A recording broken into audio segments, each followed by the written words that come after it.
All right, thanks everybody again for coming today. It's a very special day, very special occasion, and we'll get right into it here, use the most of our time, and start us off, David. Jerry and Jimmy, David Moore, Dallas Morning News. Can you talk a little bit about both of you, just about the conversations you had in LA before the Chargers game, and then the meeting a week or two after that when, Jimmy, you came in to the Star and both of y'all talked, and both of you came to the determination this is the time to do this?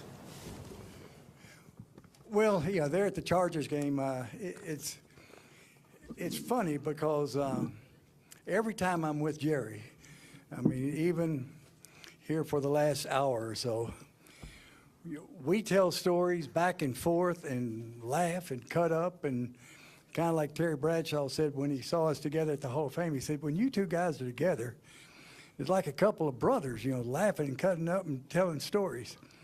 And we told some stories, some of them we can't talk about here, but we told stories back and forth, and then the Ring of Honor thing came up, and Jerry, I'll let you, say there. Well, you're going to hear me in today, and other than that, I'm not that scripted.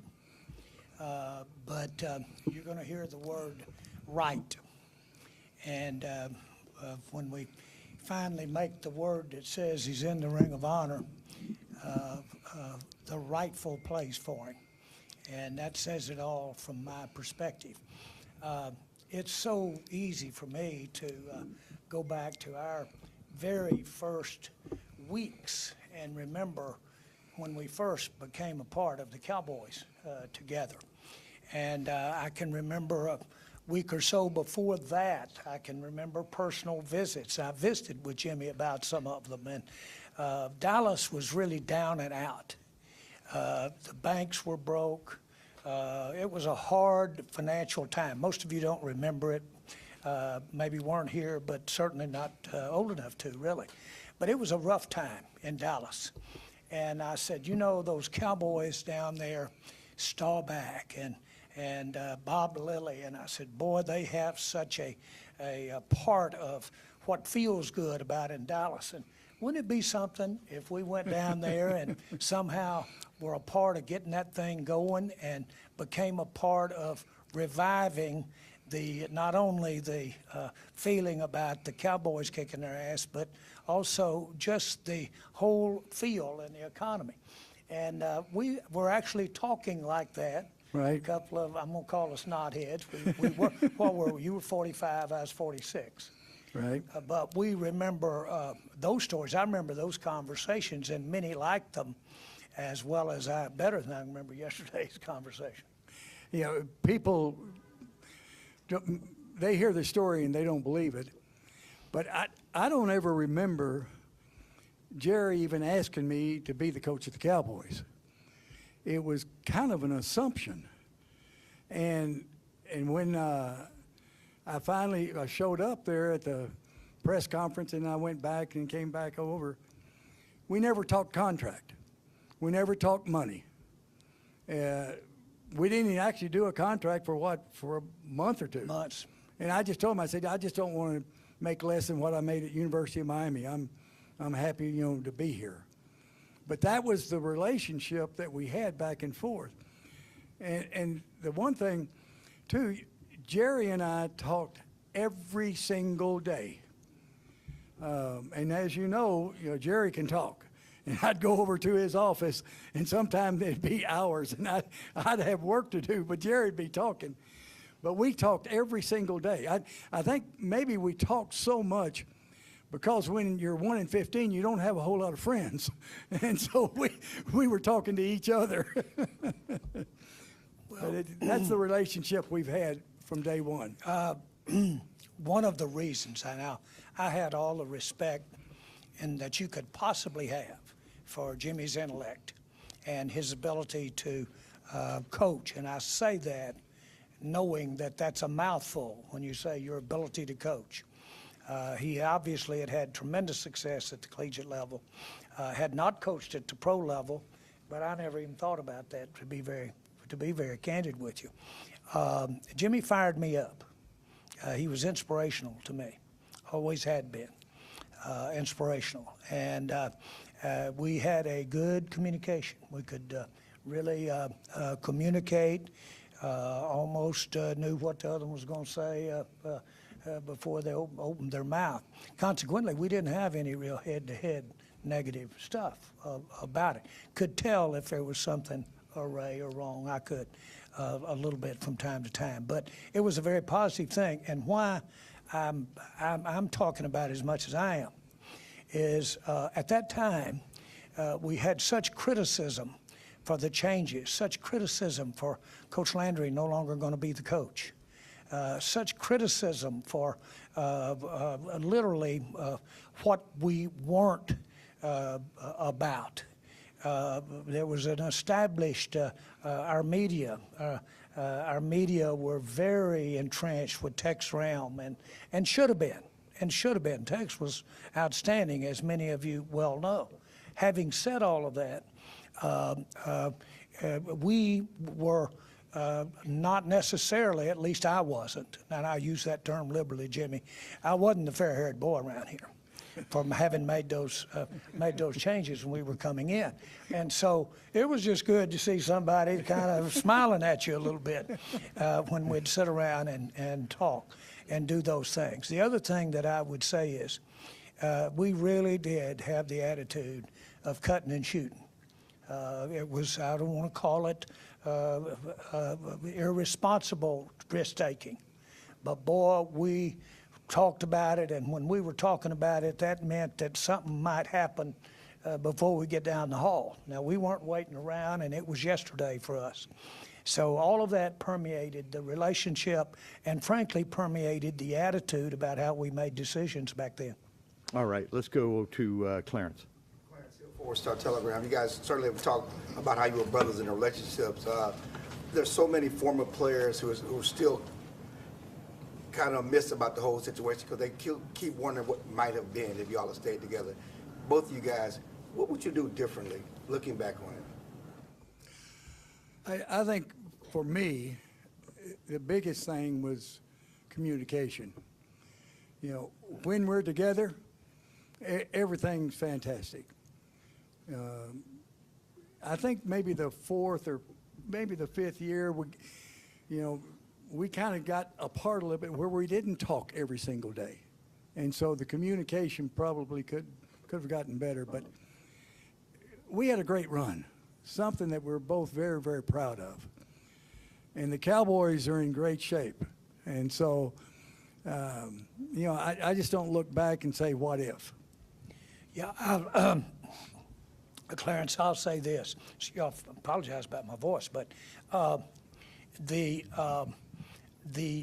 thing that we got to be a part of was intense at certainly from my perspective. And so to have gotten there and then ended up where we were, which was successful, I lost some tolerance that when I was a little more humble or whatever. But I lost some tolerance because I had kind of, and I know it sounds like true confession, but I'm serious.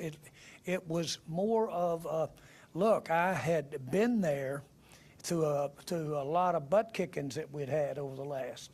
And we certainly were enjoying that kind of success. And I literally thought this thing could get more, maybe from me, but certainly I thought it was time. I sensed, without speaking for him, I sensed that he thought it was possibly time to go.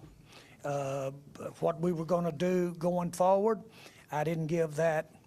Really didn't give it that kind of thought that you might think I would have. I went over to see my mother and daddy the night before we met, and I met them in Hot Springs, Arkansas. First time Mother had ever been out with me and Dad when we were having a few drinks. And that was rare because we enjoyed talking to each other. and spelling it out. And I was sharing with him my feelings. Is it me? Is it me? And he asked me, and Mama too said, don't you think you could get this thing right and maybe go another year or two? And I basically introspectively said,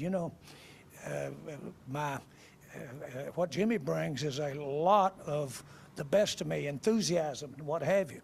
When it's going the other way, I don't like myself. I really don't. And it's taken away. It's taken away from it. So that mentality probably caused me to not be as tolerant as maybe we could have gone. Now, the other issue, though, was, and I'm not speaking for him, he had a lot to say about it, too, to say the least. Sometimes I'm kind of like a gypsy. I'd never been anywhere more than 5 years. And so, got to the point after winning a couple of Super Bowls, almost to the point of saying, hey, I've accomplished what I wanted to accomplish. And so sometimes you lose sight of what you can do because of what you've already done. But the one thing, and let me just throw this in, and Jerry and I were visiting earlier on. I think something that we're both very proud of is when we first came to the Cowboys, there was no holds barred. I mean, it was no rules. Just because the NFL did it a certain way, we didn't have to do it that way. I go out there and, I asked our strength coach, Bob Ward, I said, where's our players? And he said, well, it's cold here. And, our players, they don't come around in the off season. And I said, come around in the off season, my ass. I said, they're going to be here every day. We got training camp and we got to lift weights. And I said, where's our weight room? There's an old, cyclone fence out there. He said, you can't lift weights here. It's too cold in Dallas. And I go to Jerry. I said, Jerry, we got to build us a weight room. We got to get those players. And so we started working those players out year round. And I forgot who the media was, but they said, man, these guys are crazy. Those players will be worn slap out by the time they get to December. But we didn't know any different, and we just thought this was the way we did it. And Jerry and I talked about it. Hey, here's the way we're going to go. Everybody said, well, in the NFL, you take the best player available. And so Jerry and I talked about it, and I said, Jerry, what if we don't like that player? What do we do? But it was kind of that atmosphere that we had between the two of us that we weren't going to play with scared money. We were going to take chances, and we were going to do things that we believed were right, regardless what the NFL did.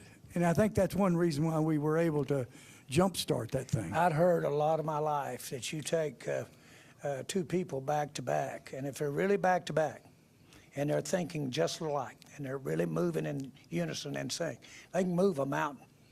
Now, I don't know what happens if you get 3 or 4, but 2 people are bad to the bone. Now, really working together in sync. A lot of great things can happen there with that. There was no question that I had complete trust in Jimmy's opinion. A lot of this stuff is not hard, tangible we're talking about here. A lot of this stuff is based upon, do we think it will go? I know, Jimmy, I do want to point this out, but it was a protective thing.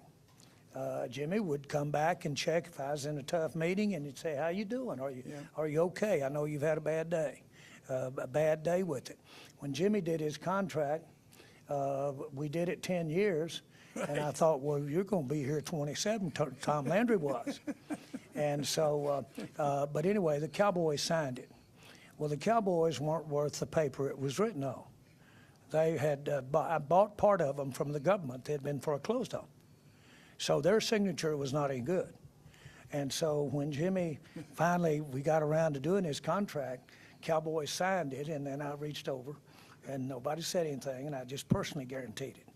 And I said, at least you can come get me and Gene if this thing doesn't work and they're hanging out. And look how things turned out. But my point is, there was a real genuine, get in, get it done. We all, when I say we all, let me begin by saying what did happen was the greatest thing that frankly happened in my life, certainly professionally, was that period of time, those years that we were able to make those kinds of things happen. It changed my life.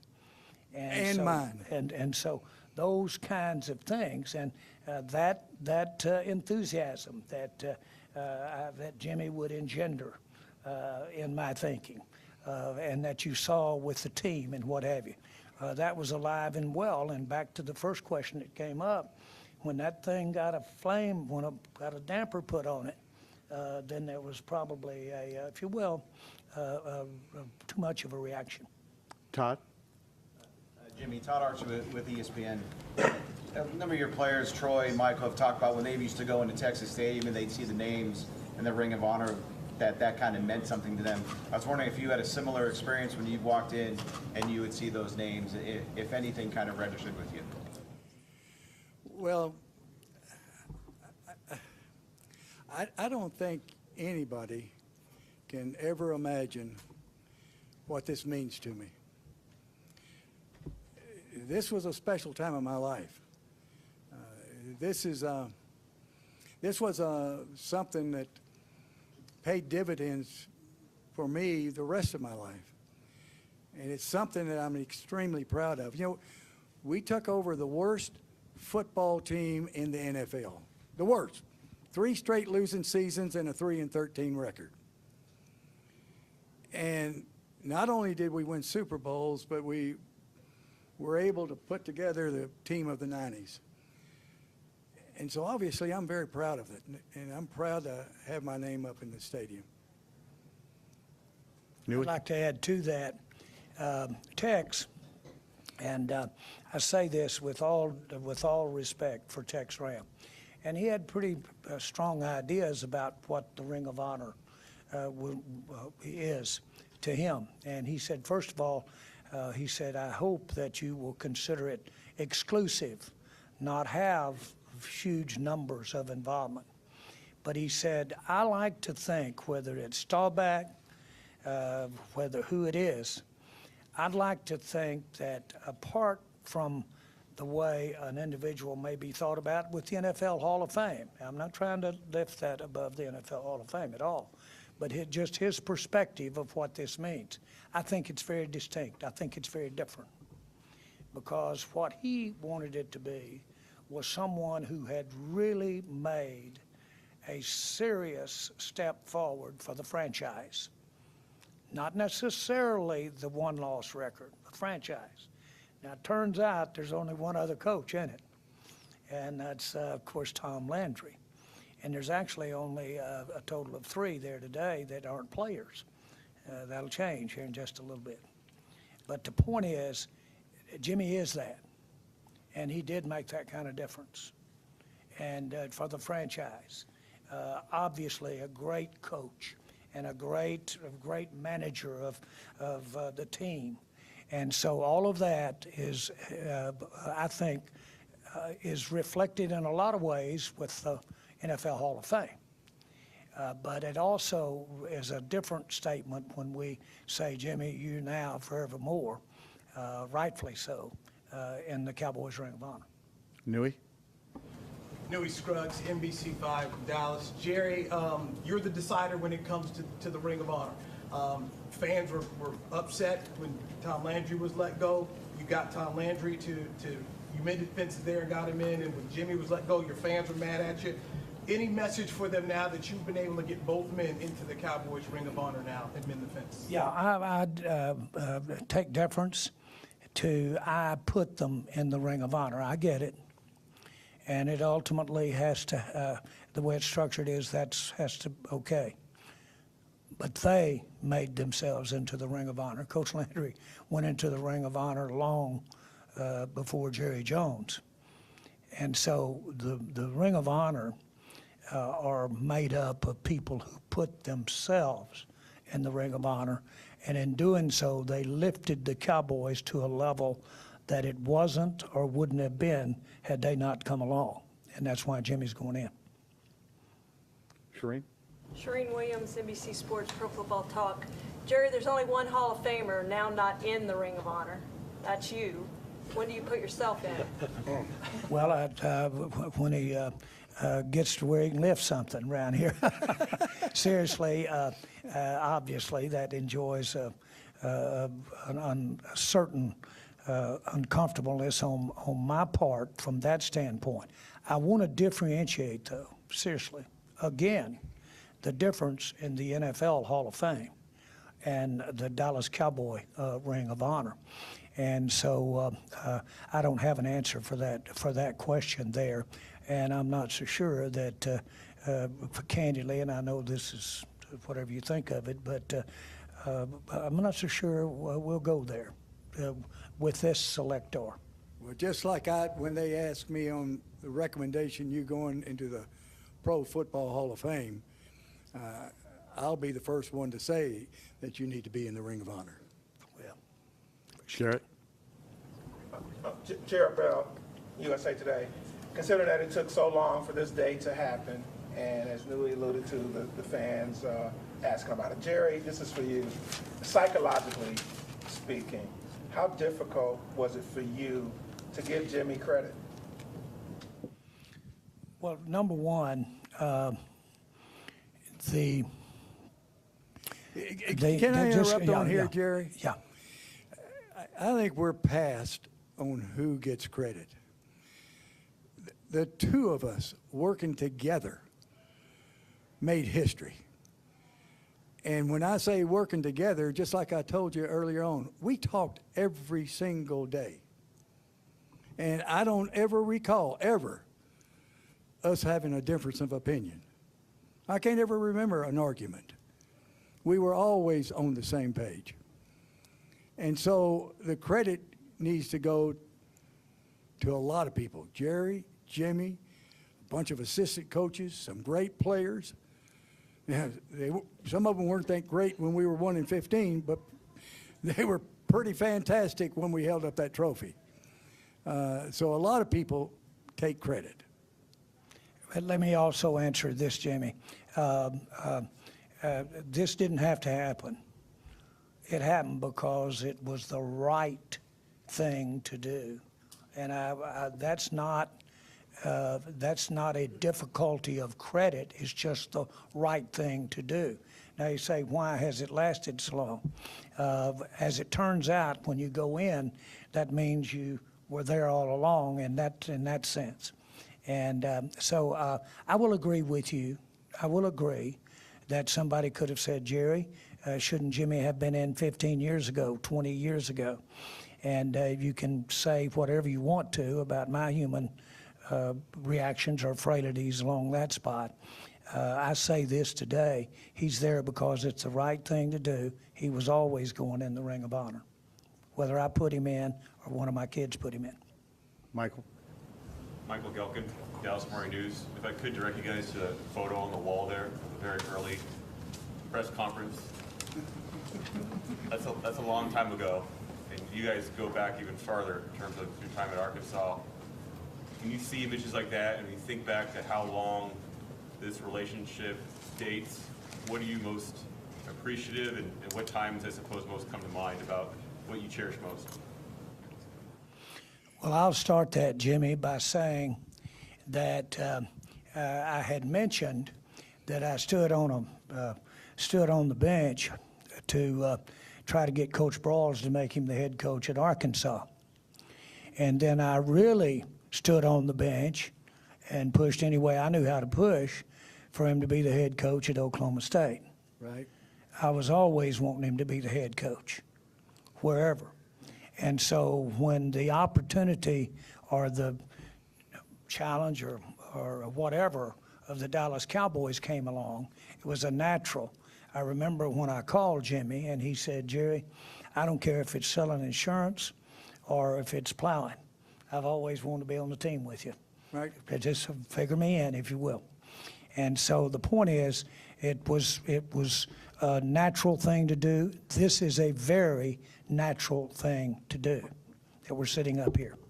Whatever I thought you were, worth 5 Heisman trophies, whatever I thought you were, and we'd been good enough friends that I knew some of what he wasn't, okay?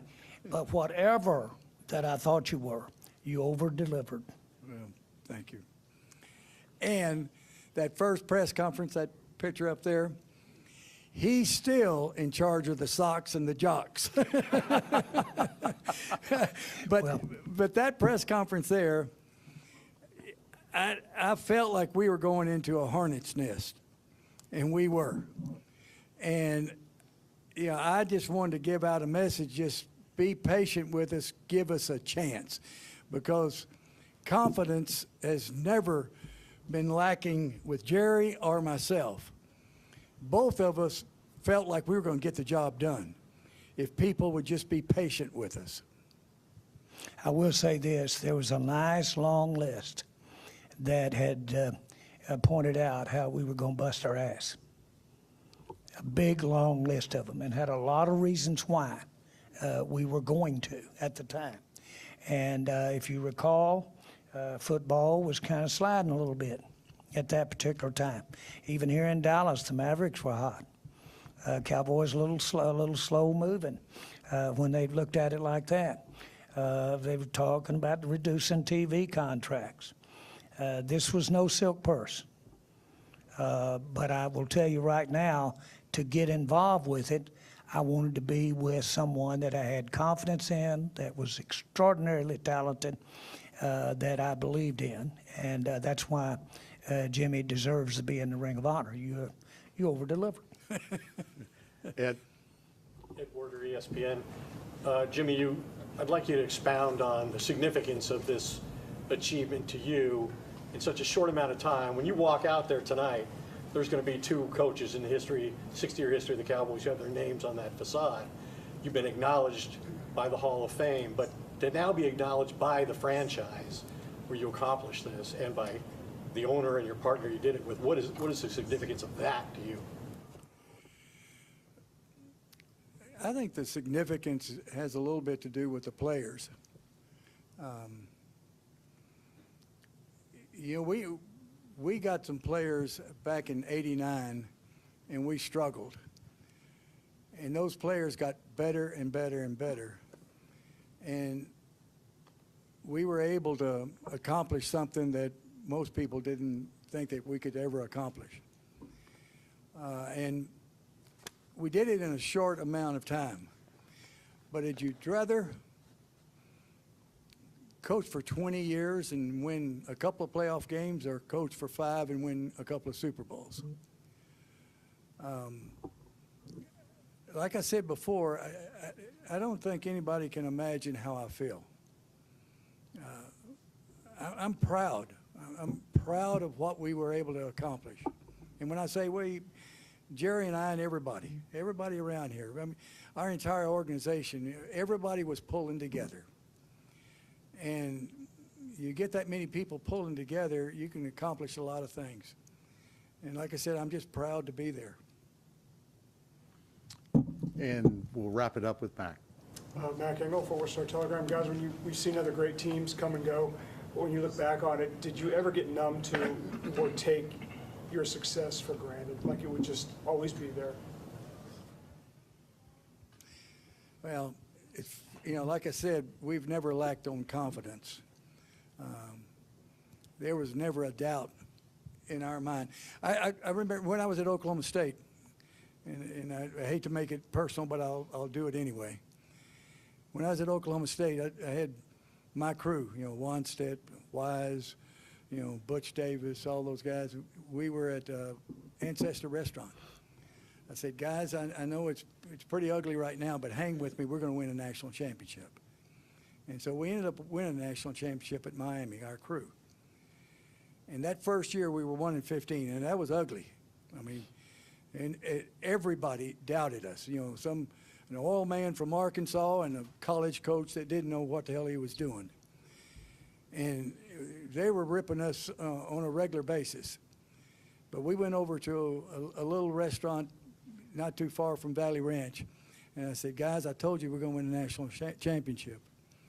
I said, there's no doubt in my mind we're going to win us the Super Bowl. Just be patient. You know, we're on the right track.